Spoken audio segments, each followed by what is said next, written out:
March 7, 1945. The heights overlooking Remagen, Germany. Lieutenant Colonel Leonard Engemann raised his binoculars, his hands trembling not from fear, but from sheer disbelief. Through the early afternoon haze, he witnessed something that contradicted every tactical assumption of the past 6 months. The bridge still stands. One bridge. The only bridge. Every German commander from the Rhine to the Elbe had received explicit, draconian orders to destroy all crossings before Allied forces could reach them. Yet there it stood, the Ludendorff Bridge, its twin stone towers rising like defiant monuments to German engineering, its steel arches spanning the 300 meters of the Rhine River, Germany's last natural defense against invasion from the west. Lieutenant Karl Timmermann, standing beside Engemann, articulated the thought that would echo through history. We have to take it right now before they blow it to hell. What none of them understood in that moment was that the capture of this single structure would trigger the most catastrophic strategic collapse in German military history. It was a psychological demolition of Nazi defensive doctrine so complete that German officers would later describe it as the moment they knew, with absolute certainty, that the war was lost. The mathematics of this pivotal moment were being written not in the blood of soldiers, but in the cold, brutal calculus of strategic geometry. The Rhine was not merely a river. It was a fortress 300 meters wide, with currents swift enough to overturn assault boats, depth sufficient to drown armored vehicles, and banks steep enough to trap advancing infantry. Since the days when Roman legions first gazed across its waters into the Germanic forests, the Rhine had stood as central Germany's traditional defense against invasion from the west. In March 1945, it represented Hitler's final, desperate hope to buy time, perhaps to sue for a separate peace with the Western Allies, or to transfer divisions from the collapsing Eastern Front for one last, futile stand. The presence of a single intact bridge would shatter that strategic calculation in less than 10 minutes of combat. The bitter irony of design and delay.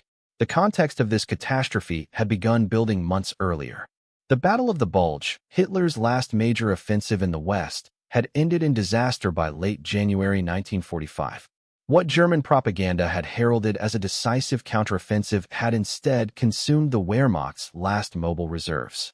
Approximately 100,000 German casualties, 600 tanks destroyed, and the irreplaceable loss of veteran panzer divisions had left the German armies west of the Rhine as hollow shells of their former strength. By early March, 12 American divisions were pressing toward the river along a front stretching from the Netherlands to Switzerland. The German 15th Army, responsible for defending the crucial sector between Cologne and Koblenz, could muster barely 50,000 combat-effective troops against a force 5 times that size. The bridge itself carried a bitter irony, lost on neither side. Named after General Erich Ludendorff, Germany's brilliant but ultimately unsuccessful First World War strategist, the structure had been built between 1916 and 1919 primarily by Russian prisoners of war. Those prisoners, toiling under brutal conditions, had constructed their bridge too well. It boasted steel trusses designed to carry the weight of fully loaded military trains and massive stone towers at each end containing 3 stories of defensive positions. 4 immense stone piers were sunk deep into the Rhine's bedrock.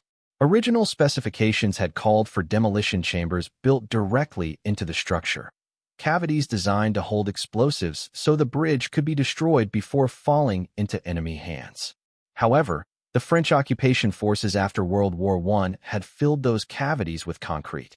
When Hitler retook the Rhineland in 1936, German engineers had attached 60 zinc-lined boxes to the bridge's girders, each designed to hold 3 kilograms of explosives. The system was engineered to detonate simultaneously, dropping the entire structure into the Rhine in seconds. But fate, and Hitler's crippling paranoia, intervened in October 1944. An American bomb struck the Mulheim Bridge in Cologne, detonating its prepositioned demolition charges and destroying the bridge before German forces intended. Hitler's rage was volcanic.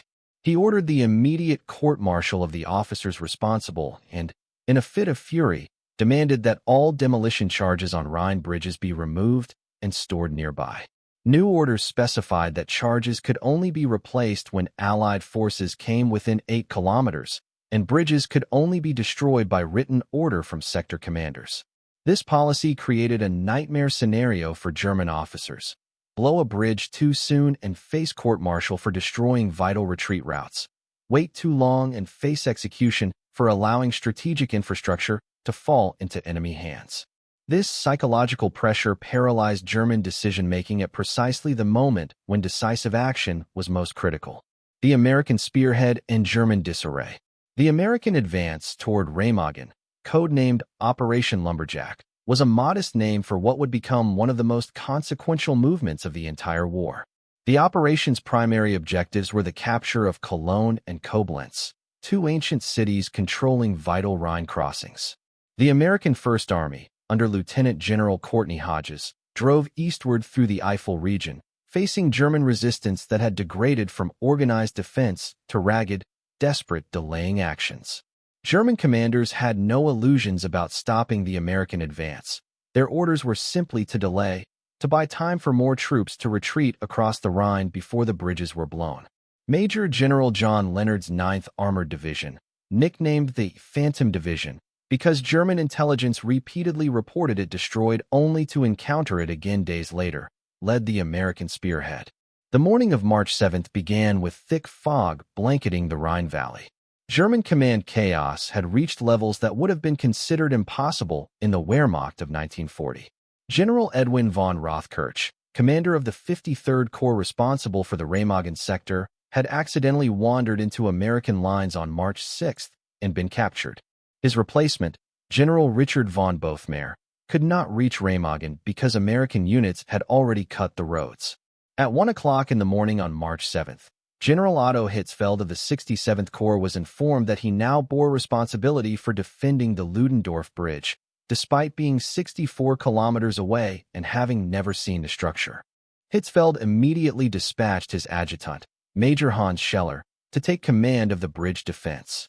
Scheller departed at 3 o'clock in the morning with 8 men and a radio, intending to commandeer retreating units to form a defensive perimeter. The journey became a nightmare of wrong turns, American roadblocks, and critical fuel shortages. The radio unit became separated. Scheller did not arrive at Remagen until 11:15, less than 2 hours before American forces would crest the heights overlooking the town. Captain Willy Bragg, the German commandant actually present at Remagen, commanded a force that existed more on paper than in reality. His official strength was listed as 600 men. The actual combat power consisted of just 36 soldiers, most of them either wounded, elderly, or young boys from the Volkssturm militia. Many were Ausstruppen, Soviet prisoners of war who had agreed to serve in German uniform to escape prison camps. Their reliability in combat against Americans was questionable at best. Bragg had spent weeks pleading for reinforcements, for proper radio equipment, for anything that might help him defend a strategic objective that everyone seemed to have forgotten until the Americans appeared on the horizon. His desperate requests vanished into the chaos of a collapsing command structure. The demolition charges that should have been permanently installed on the bridge were still stored in a nearby building, awaiting orders to be replaced. When those orders finally came on March 6th, engineer officers scrambled to place 2,800 kilograms of explosives in the piers and attach 300 kilograms of shaped charges to critical structural points. The race for the bridge. The American approach on March 7th felt like an element of accidental destiny. Lieutenant Colonel Leonard Engelmann commanded a task force from the 9th Armored Division's Combat Command B, consisting of elements from the 14th Tank Battalion and the 27th Armored Infantry Battalion. Their orders were to capture the town of Remagen and then turn south to link up with the Third Army. No one expected to find an intact bridge. American intelligence had confirmed that German engineers were systematically destroying every Rhine crossing as Allied forces approached. Photographers had documented the destruction of bridges at Cologne, Bonn, and Koblenz. The Ludendorff Bridge at Remagen should have been demolished days earlier. When Engelmann's lead elements emerged from the woods overlooking the town at approximately 1 o'clock in the afternoon, the sight that greeted them seemed almost surreal. German military vehicles were still crossing the bridge. Civilians crowded the approaches. The structure stood intact, its demolition charges visible as dark shapes attached to the steelwork. Lieutenant Karl Timmermann, a 22-year-old platoon leader who had been born in Frankfurt, Germany, in 1922 and had immigrated to the United States with his parents as an infant, would lead the assault. He spoke fluent German and understood the profound significance of what they were seeing better than most. The bridge represented something far more valuable than a mere crossing point. It represented the failure of the last barrier, the final natural obstacle overcome not by massive assault, but by a combination of sheer luck and German paralysis. Brigadier General William Hogue, commander of Combat Command B, arrived at the heights at approximately 2:45. He grasped the strategic implications immediately. This was not merely an opportunity to cross the Rhine, but a chance to vault 3 weeks ahead of Montgomery's meticulously planned Operation Plunder, scheduled for late March. Hogue made the decision that would define his military career. We're taking that bridge, now. The German defenders were caught in the worst possible tactical situation. Major Scheller had arrived at the bridge approach just over 2 hours earlier, exhausted from his nightmarish journey and stunned by what he found. Captain Bradge briefed him in minutes. The bridge was prepared for demolition with electrical detonators controlled from the eastern tunnel entrance. A backup system consisted of a fuse that could be lit manually. The defensive perimeter was non-existent. Most of the troops Scheller expected to commandeer were already across the bridge or bypassing Remagen entirely. The fog that had blanketed the morning had lifted at precisely the wrong moment, giving American artillery observers perfect visibility. At approximately 3:15 in the afternoon, American tanks appeared at the western approach to the town. The time for deliberation had ended. The assault on Remagen town itself took less than 30 minutes. Lieutenant John Grimble's platoon of M26 Pershing tanks, the newest and most powerful American tanks in the European theater, led the advance. The Pershings were so new that most German troops had never seen them. Armed with 90mm guns capable of penetrating any German armor, they represented yet another symbol of American industrial supremacy. The tanks fired white phosphorus rounds to create smoke screens and hammered German positions with high explosive shells. Timmermann's infantry followed, moving through streets that showed the scars of years of Allied bombing. Remagen had been a picturesque Rhine resort town before the war. By March 1945, more than half its buildings had been reduced to rubble. The few German soldiers attempting to defend the town fell back quickly. Most simply fled across the bridge. Captain Bradge, watching the American advance from his position near the bridge's western tower, knew the moment had arrived. At 3:20, he gave the order to blow the western approach ramp. The explosion created a crater 3 meters wide, preventing American tanks from driving directly onto the bridge, but the main structure remained standing. The race for the bridge became a matter of minutes and meters. American tanks positioned themselves at the western end, their 90mm guns hammering German positions on the eastern heights. The Erpeler lay, a 180-meter basalt cliff rising on the eastern bank, bristled with German anti-aircraft guns that now depressed their barrels to fire directly at American troops. Timmermann's infantry, approximately 120 men from a company, 27th Armored Infantry Battalion, began moving across the bridge at approximately 3:50. They advanced in short rushes, using the bridge's stone towers and railings for cover. German machine guns opened fire from the eastern towers and from positions in the tunnel mouth beyond. Bullets ricocheted off steel and stone, creating a deadly crossfire. Several Americans fell in the first seconds. The rest kept advancing. The fatal hesitation and final dash. Major Scheller, watching from the tunnel entrance on the eastern side, faced the most consequential decision any German officer would make that day. The bridge was loaded with explosives. The electrical detonation system was ready. American troops were halfway across. Every instinct, every principle of military doctrine demanded he blow the bridge immediately. But Lieutenant Karl Peters of the anti-aircraft artillery had approached him minutes earlier with a desperate plea. Peters commanded a battery equipped with the new Henschel HS-297 rocket launcher system, a top-secret weapon that fired 24 high-velocity anti-aircraft rockets with unprecedented accuracy. The battery was still on the western side of the bridge. Peters could not allow this advanced technology to fall into American hands. Scheller, agonizingly, agreed to wait. The decision would cost him his life. Captain Karl Friesenhahn, The combat engineer responsible for the demolition charges positioned himself at the electrical detonator in the tunnel mouth. When Peter's battery finally cleared the bridge, Friesenhahn received the order from Scheller. At approximately 4 o'clock, with American troops 2/3 of the way across, Friesenhahn turned the key. Nothing happened. A sickening silence. The electrical system had failed. A shell had likely cut the wiring earlier, though no one would ever determine the exact cause with certainty. Sergeant Alex Drabik, a 34-year-old from Toledo, Ohio, became the first American soldier to set foot on the eastern bank of the Rhine since Napoleon's armies had crossed in the opposite direction over a century earlier. Behind him, Timmermann and the rest of a company kept coming. Engineer Sergeant Eugene Dorland and his team began systematically cutting every wire they could find, racing to disconnect the remaining demolition charges before German engineers could activate the backup system. Corporal Anton Faust, a German engineer, volunteered for a desperate, heroic, and ultimately futile mission. He ran from the tunnel, dashed across approximately 100 meters under direct fire, and ignited the backup fuse by hand. The explosion that followed at approximately 4 15-cent shock waves through the structure. The bridge lifted several inches off its foundations, then settled back.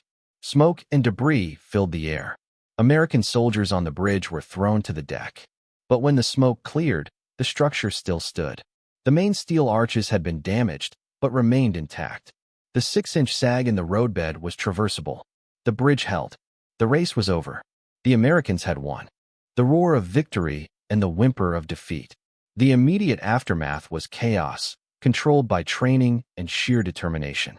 American combat engineers swarmed onto the bridge, working frantically to remove the remaining demolition charges and repair the damage to the approach ramp. Lieutenant Colonel Harvey Fraser's 27th Armored Infantry Battalion began establishing a defensive perimeter on the eastern side, expanding from the tunnel entrance across the slopes of the Erpeler Lay. German resistance collapsed with stunning rapidity. Captain Bragg and most of his remaining troops took shelter in the 400-meter railroad tunnel that ran beneath the Lay. By 5:30 in the evening, Lieutenant Timmermann and his men had secured the tunnel entrance and captured several hundred prisoners, most of them relieved that their war was over. Major Scheller made a fatal decision born of desperation. Realizing that the bridge was lost and that he bore formal responsibility for its defense, he commandeered a bicycle and rode east to find his corps headquarters and explain what had happened. He would be arrested 4 days later, court-martialed, and executed by firing squad as a scapegoat for a failure that had dozens of fathers. News of the bridge's capture traveled up the American chain of command with the speed of an electrical current. At approximately 5 o'clock, Brigadier General Hogue radioed his division commander, Major General John Leonard, with words that were terse and miraculous in equal measure. "We got the bridge." Leonard immediately relayed the information to 1st Army Headquarters. Lieutenant General Courtney Hodges was conferring with his staff when the call came through. According to witnesses, Hodges grabbed the telephone so quickly he knocked over his coffee. Within minutes, he was on the line with 12th Army Group Commander General Omar Bradley. Bradley was in a meeting with his operations officer, Major General Harold Bull, when an aide interrupted with an urgent call. "Brad, we've got a bridge," Hodges said, his voice vibrating with excitement. "A bridge? You mean you've got one intact on the Rhine?" Bradley asked, standing up from his desk. "Yep," Hodges replied. "Leonard nabbed one at Remagen before they could blow it up." Bradley's response became legendary among the American high command. "Hot dog, Courtney. This will bust him wide open. Are you getting your stuff across?" "Just as fast as we can push it over," Hodges replied. Bradley immediately called Supreme Allied Commander Dwight Eisenhower at his headquarters in Reims, France. Eisenhower grasped the significance instantly. The capture represented what he later described as one of those rare and fleeting opportunities that occasionally arise in war and which, if grasped, have incalculable effects on determining future success. Eisenhower's original plan had called for Field Marshal Bernard Montgomery's 21st Army Group to make the primary Rhine crossing near Wesel in late March, supported by elaborate airborne operations and massive artillery preparations. The American crossing was supposed to be secondary, smaller in scale, carefully coordinated. The Remagen Bridge changed everything. Eisenhower ordered Bradley to exploit the bridgehead immediately. Every available unit was to be diverted to Remagen. The strategic focus of the entire Western Front shifted south in a matter of hours. Hitler's fury and the shameful executions. The German reaction was a study in command paralysis and murderous scapegoating. When news reached Adolf Hitler at his headquarters in Berlin, his response combined strategic despair with homicidal rage. Hitler had been clinging to increasingly delusional hopes that the Rhine would buy him time to negotiate a separate peace with the Western Allies. The entire German defensive strategy in the West hinged on using the river as a barrier behind which shattered divisions could be reconstituted and redeployed. An intact American bridgehead 3 weeks ahead of schedule demolished that strategy. Hitler's immediate response was to find someone to blame and kill them. He summoned General Major Rudolf Hübner, a fanatical Nazi known for his ruthlessness from the Eastern Front. Hübner was given command of a flying special court-martial with orders to try and execute the officers responsible for losing the bridge. This court-martial would be a legal fiction, a traveling execution squad with judicial pretensions. Hübner was accompanied by 2 lieutenant colonels and 2 military policemen who served as the firing squad. None of the officers had legal training. Hübner explicitly rejected offers of copies of the German military code of justice, declaring that the only authority he needed was Hitler's personal order. Field Marshal Gerd von Rundstedt, the aristocratic commander of all German forces in the West, was dismissed from his position on March 10. Hitler's paranoia demanded a scapegoat of appropriate rank. Rundstedt was replaced by Field Marshal Albert Kesselring, who was hastily transferred from command of German forces in Italy. Kesselring was a capable defensive tactician, known as Hitler's firefighter, for his ability to stabilize deteriorating situations. But even Kesselring recognized immediately that the situation at Remagen was beyond stabilization. He later described the bridge's loss as the crime of Remagen, stating that it broke the front along the Rhine and made sustained defense impossible. Hermann Göring, commander of the rapidly disintegrating Luftwaffe, was more blunt in his assessment. The capture of the bridge, he said, made a long defense impossible. The psychological impact extended beyond words. German officers, who had maintained some hope of holding the Rhine, now understood that the war was entering its final, inevitable phase. The flying court-martial began its work with murderous efficiency. General Major Richard von Bothmeier, who had nominal command of the Bonn and Remagen sector despite never reaching the bridge, was tried on March 9. He was convicted of dereliction of duty, demoted to private, and sentenced to 5 years in prison. Von Bothmeier, whose wife was dead and whose son had been killed in the war, grabbed a pistol from a court official and shot himself in the courtroom on March 10. On March 11, the court-martial arrived at Field Marshal Model's Army Group B headquarters. 4 officers were tried that day in proceedings that lasted less than an hour each.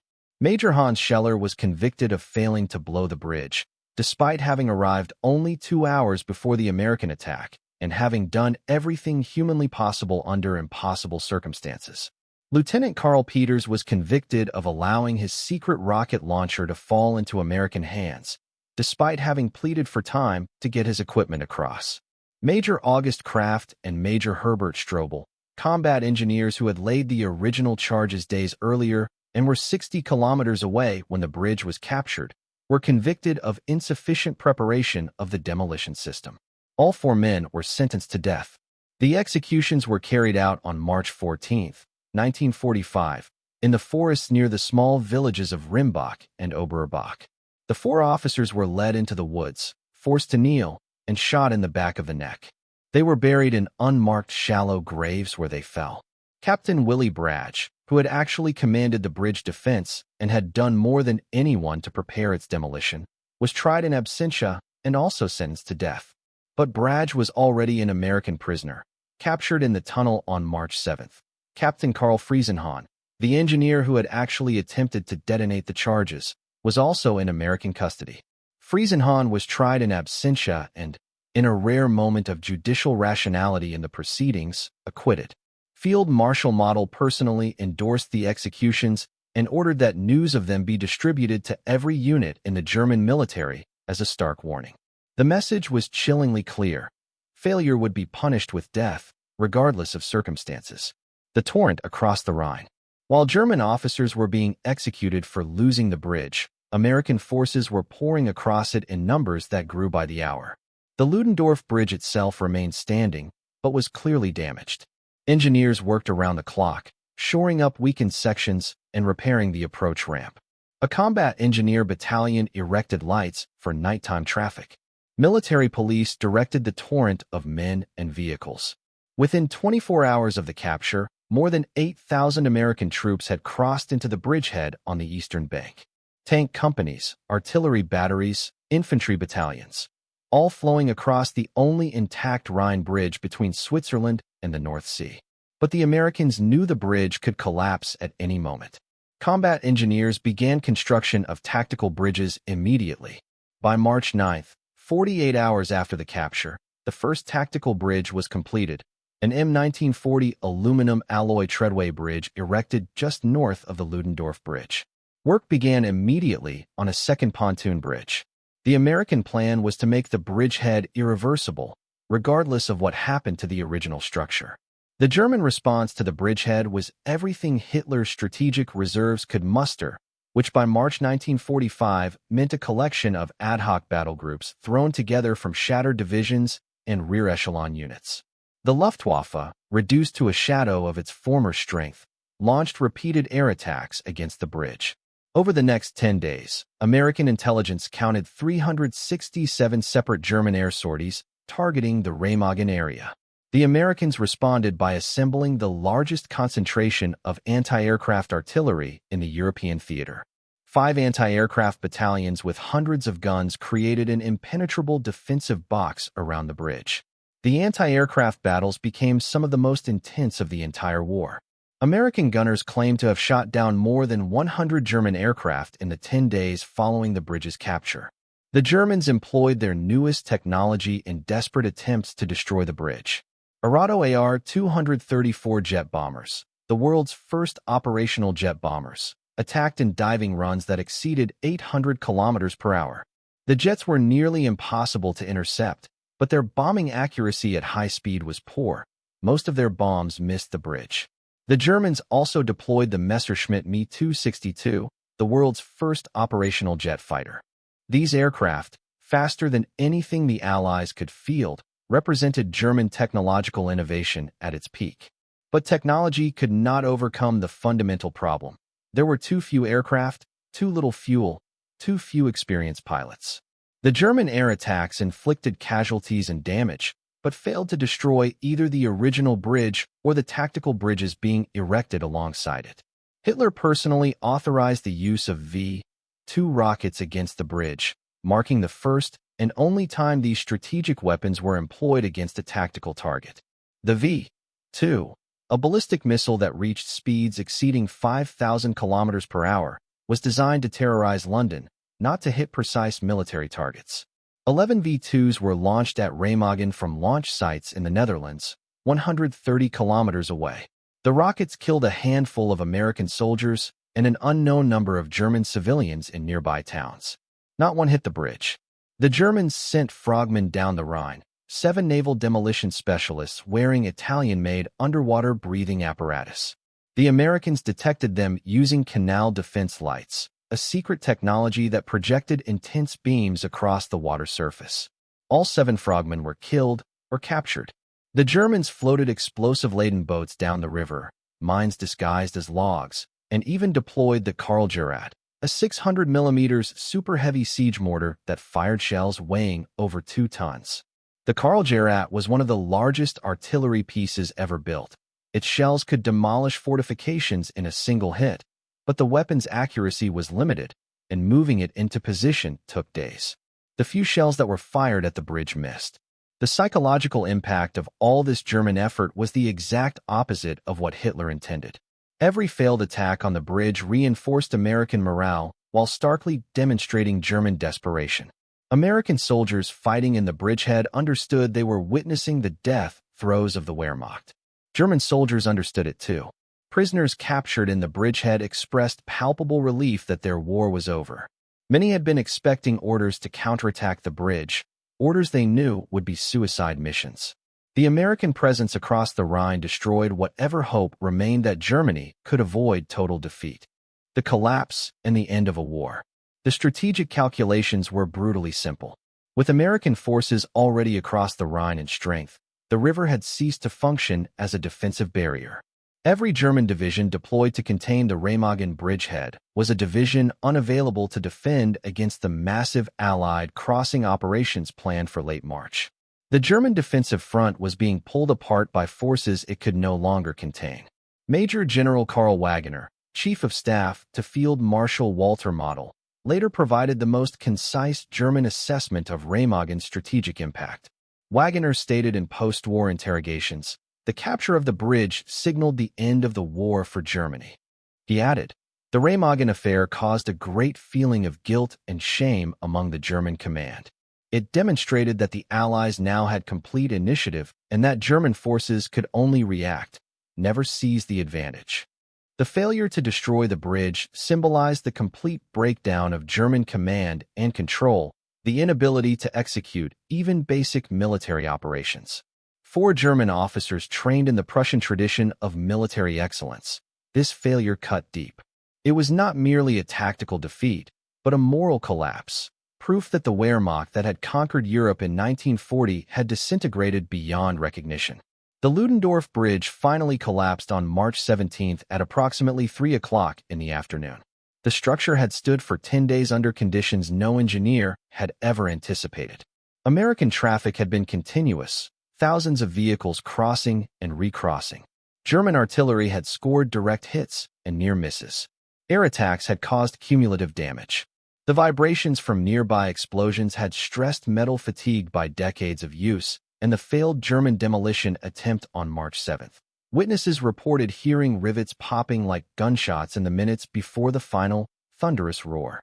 A vertical hanger on the southern arch snapped, then another. The entire center span lifted briefly, then fell into the Rhine with a tremendous crash that could be heard for kilometers. Tragically, 28 American combat engineers died in the collapse, with over 60 injured. Most were members of the 276th Engineer Combat Battalion, who had been working on repairs at the moment of failure. The irony was bitter. The men who had saved the bridge through their frantic work to disarm German demolition charges now died, because their repairs could not overcome the accumulated damage. But by the time the bridge fell, it had become strategically irrelevant. American combat engineers had already completed 2 tactical bridges and were finishing a third. Pontoon bridges, treadway bridges, and Bailey bridges now spanned the Rhine at multiple points near Remagen. More than 25,000 American troops had crossed the damaged Ludendorff Bridge before it fell. After its collapse, the rate of crossing actually increased because the tactical bridges could handle heavier traffic. By March 25, 18 days after the bridge's initial capture, over 125,000 American troops had crossed the Rhine at Remagen. 6 entire divisions, with their tanks, artillery, and supply trains, had firmly established themselves east of the river. The bridgehead was 8 miles deep and 25 miles wide, and included 11 kilometers of the critical autobahn connecting the Ruhr industrial region with Frankfurt. American forces were perfectly positioned to drive deep into central Germany. The breakout from the Remagen bridgehead began on March 25. American armored divisions that had been constrained by the narrow bridgehead perimeter suddenly exploded eastward. Combat Command B of the 9th Armored Division covered 108 kilometers in a single day. Combat Command A advanced 110 kilometers in 11 hours. German resistance, which had been fierce in the narrow confines around the bridge, simply evaporated across the wider front. Entire German units surrendered rather than face annihilation. On March 29, Combat Command A captured more than 2,200 prisoners in a single engagement. The American advance was so rapid that German commanders lost track of their own units. Field Marshal Model's Army Group B, which had numbered approximately 325,000 men before the Remagen breakout, began to disintegrate. Divisions lost contact with Corps headquarters. Corps lost contact with Army commands. The command structure that had held the Wehrmacht together through 5 years of war was coming apart. The strategic implications cascaded through the German defensive system. Field Marshal Model found himself commanding an army group that was simultaneously trying to defend against the Remagen bridgehead, contain American forces breaking out from other Rhine crossing sites, and prevent the encirclement of the Ruhr industrial region. All three objectives were impossible to achieve with the forces available. The Ruhr, Germany's industrial heart and the source of 80% of its coal and steel production, was about to be cut off. Model understood that losing the Ruhr meant losing any possibility of continued war production. Without coal and steel, the Wehrmacht could not replace losses, could not fuel its vehicles, could not manufacture ammunition. The loss of the Remagen Bridge had created the conditions for the loss of the Ruhr. The loss of the Ruhr meant the end of the war. By March 31st, 3 weeks after the capture of the Ludendorff Bridge, all four American armies operating on the Western Front had crossed the Rhine. The crossing that Allied planners had anticipated would require elaborate amphibious operations, massive casualties, and weeks of fighting had been accomplished with stunning speed. The Rhine, which had held the Roman legions at bay and served as Germany's western rampart for 2 millennia, had been breached at multiple points in less than a month. Eisenhower's assessment captured the magnitude of the achievement. "We were across the Rhine on a permanent bridge," he wrote in his memoirs. The traditional defensive barrier to the heart of Germany was pierced. The final defeat of the enemy, which we had long calculated would be accomplished in the spring and summer campaigning of 1945, was suddenly now in our minds just around the corner. The American assessment was echoed by observers from other nations. War correspondents declared that the war had been shortened by months. British Field Marshal Bernard Montgomery, whose carefully planned Operation Plunder Rhine Crossing had been eclipsed by the American success at Remagen, acknowledged the strategic significance. Soviet commanders, watching the rapid Allied advance from the east, accelerated their own operations to ensure they reached Berlin first. The race for Germany had become a sprint, and the starting gun had been fired at Remagen. The cost of victory, the lessons of chance. German military authorities offered varying assessments of how much the loss of the bridge had shortened the war. Some claimed weeks, others months. The truth was that precise calculations were impossible because the strategic effects were systemic rather than linear. The bridge's capture had not merely advanced the Allied timetable, but had fundamentally altered German strategic options. Before Remagen, German commanders could imagine holding the Rhine through April and possibly into May, using the time to reinforce defenses around Berlin and negotiate with the Western Allies for a separate peace that would allow concentration against the Soviets. After Remagen, such calculations became fantasy. The Rhine had fallen 3 weeks ahead of schedule. German reserves that should have been used to defend against Montgomery's crossing in the north had been consumed in futile attempts to eliminate the Remagen bridgehead. The psychological impact on German troops was incalculable, but devastating. Colonel F. Russell Lyons, the 3rd Corps engineer whose men had captured and held the bridge, estimated that having an intact bridge saved the Allies 2 months of fighting and 35,000 casualties. This calculation was based on comparing the Remagen crossing with the amphibious operations required at other Rhine crossing sites. At Wesel, where Montgomery's Operation Plunder unfolded, the British and Americans assembled over 2,200 artillery pieces, conducted elaborate airborne drops, and suffered substantial casualties despite overwhelming superiority. At Remagen, American forces had crossed with minimal casualties because the bridge eliminated the need for assault boats, the most vulnerable phase of any river crossing. Historian Ken Hechler, who conducted extensive post-war interviews with participants from both sides, concluded that the capture of the Ludendorff Bridge materially hastened the ending of the war. Other historians suggested the capture shortened the war by approximately 6 months. The variations in estimates reflected different methodologies and assumptions, but the consensus was clear: Remagen had been a turning point. The human cost of the bridge's capture and defense provides another measure of its significance. American casualties in the Battle of Remagen and the subsequent fighting in the bridgehead totaled approximately 860 killed, with nearly 5,700 wounded and an approximately equal number missing. These were heavy losses, but they were concentrated in the first 18 days of fighting from March 7th to March 25th. German casualties in the same period exceeded 11,700 prisoners alone, with killed and wounded numbers that were never accurately tallied but certainly exceeded 10,000. The disparity reflected the fundamental imbalance of forces.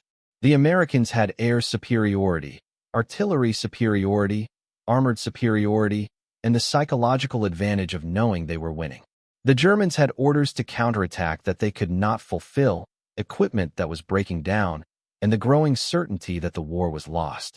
The executions of the German officers held responsible for losing the bridge cast a dark shadow over the military's honor code. Major Hans Scheller had been a 31-year-old career officer who had served with distinction on both the Eastern and Western fronts. He had been married and had young children he would never see grow up. His crime had been arriving at the bridge 2 hours before it was captured and failing to perform a miracle with 36 exhausted soldiers against several thousand Americans supported by tanks and artillery. Lieutenant Karl Peters had been a technical specialist trying to save secret equipment from capture. His execution occurred despite testimony that he had acted in accordance with standing orders to preserve advanced technology. Majors Kraft and Strobel had been following standard procedures for preparing demolition charges. None of the 4 men deserved death. All 4 were scapegoats for a system that had collapsed from the top. After the war, General Major Rudolf Hubner, who had conducted the flying court-martial, was tried by German courts and sentenced to 4 years in prison for his role in the illegal executions. It was a modest sentence for judicial murder, but it established that even in Germany's darkest hour, some officers recognized that the trials were a travesty. The final assessment of Remagen's significance must include its role in the Allied strategic debate about how to end the war. Before Remagen, there had been serious discussion about whether to halt at the Rhine and allow the Soviets to bear the brunt of the final assault on Germany. Some British and American planners argued that crossing the Rhine would be costly and that Soviet forces attacking from the east could accomplish the same objective with less Western loss of life. Remagen made that debate moot. With American forces already across the Rhine and expanding their bridgehead, halting made no strategic sense. The momentum had to be maintained. The rapid advance from the Rhine to the Elbe River, accomplished in just over a month, vindicated that decision. American forces met Soviet forces at Torgau on April 25, cutting Germany in two. By May 8, Germany had surrendered unconditionally. The bridge's capture had reverberations beyond the immediate military situation. In the United States, news of the capture reached the Senate while in session. The leadership suspended its rule against applause, and senators stood and cheered. Newspapers across America ran headlines declaring that the end of the war in Europe was in sight. War bond sales surged. The psychological impact on American public morale was substantial. After years of war, after tens of thousands of casualties, victory was finally tangible and near. In Germany, news of the bridge's loss spread through the military and civilian population with demoralizing effect. Germans had been told by propaganda that the Rhine was impregnable, that the Allies would shatter themselves against its defenses. The discovery that the Rhine had been crossed almost casually, that a single bridge had remained intact through a combination of American luck and German dysfunction, destroyed what little faith remained in the regime's competence. A lasting legacy of peace and chance. The physical remains of the Ludendorff Bridge tell their own story. After the war, the structure was not rebuilt. The twisted steel and broken stone were cleared from the Rhine, but the towers on both banks remained standing. The western towers were eventually converted into a peace museum, the Friedensmuseum Bruck von Remagen. The museum's exhibits trace the bridge's history from its construction through its destruction, with special attention to the March 1945 battle and its profound consequences. The eastern towers on the German side now serve as a performing arts space. The deliberate contrast between their wartime and peacetime uses is a powerful statement that destruction can give way to creation. The soldiers who captured the bridge received recognition commensurate with their achievement. Lieutenant Karl Timmermann was awarded the Distinguished Service Cross, the nation's second highest award for valor. Sergeant Alex Drabik received the same decoration. Dozens of other soldiers from the 27th Armored Infantry Battalion and the 14th Tank Battalion received Silver Stars and Bronze Stars. Brigadier General William Hogue was promoted and received command of a corps. The entire 9th Armored Division received a Presidential Unit citation for its actions at Remagen. These awards recognized individual and collective bravery, but they could not fully capture the profound significance of what had been accomplished. The men who crossed the bridge under fire had not merely secured a tactical objective. They had participated in a moment that changed the trajectory of the war. Every day the war was shortened meant thousands of lives saved, both military and civilian. The soldiers who fought at Remagen contributed directly to that outcome. The Remagen story raises profound questions about the role of chance in history. If the fog had not lifted precisely when it did, would American scouts have seen the bridge before it was blown? If the electrical detonation system had functioned properly, would the bridge have been destroyed with American troops on it? If Major Scheller had arrived 2 hours earlier, would he have had time to organize a defense that could have delayed the Americans? If Hitler had not ordered the removal of explosives after the Cologne incident, would the Remagen charges have been properly installed and functional? Each of these questions suggests a different outcome, a history in which the bridge was destroyed and the Rhine crossing proceeded according to the original Allied timetable. The accumulation of contingencies that led to the bridge's capture suggests that history is not deterministic, that individual decisions and random events can produce consequences far beyond what anyone anticipated. The final assessment must return to the human dimension. The capture of the Ludendorff Bridge was the work of men acting under conditions of extraordinary stress and danger. Lieutenant Timmermann, leading his company across a bridge that might explode at any moment. Sergeant Drabik, sprinting toward the eastern bank while German machine guns fired at him. The combat engineers who worked under fire to disarm demolition charges. The tank crews who provided covering fire from the western bank. The staff officers who recognized the opportunity and made the decisive call to seize it. The commanders who redirected entire armies to exploit the breakthrough. Each person in this chain made choices that contributed to the outcome. Remove any single link, and the result might have been different. This recognition of individual agency within larger historical forces is what makes the story so compelling. The men at Remagen were not pawns of historical inevitability, but actors who shaped events through their courage and decisions. The 80th anniversary of the bridge's capture in March 2025 will be marked by ceremonies in both Remagen and the United States. Veterans organizations, historical societies, and military units that trace their lineage to the 9th Armored Division will participate in events honoring the soldiers who fought there. The German government will acknowledge the battle's significance while emphasizing lessons about the costs of war and the enduring value of peace. The commemorations will reflect the complex legacy of the event. For Americans, it was a moment of triumph, a validation of courage and decisive leadership. For Germans, it was a reminder of defeat, but also of liberation from Nazism. For historians, it was a case study in how contingency and determinism interact in warfare. For all participants, it was a powerful reminder that individual decisions made in moments of crisis can shape the course of history. The men who captured the bridge at Remagen could not have known that their actions would become the subject of books, films, and academic studies. They were soldiers doing their duty in circumstances none of them would have chosen. That their duty led to outcomes of world historical significance is a testament to the unpredictable nature of war and the enduring importance of courage.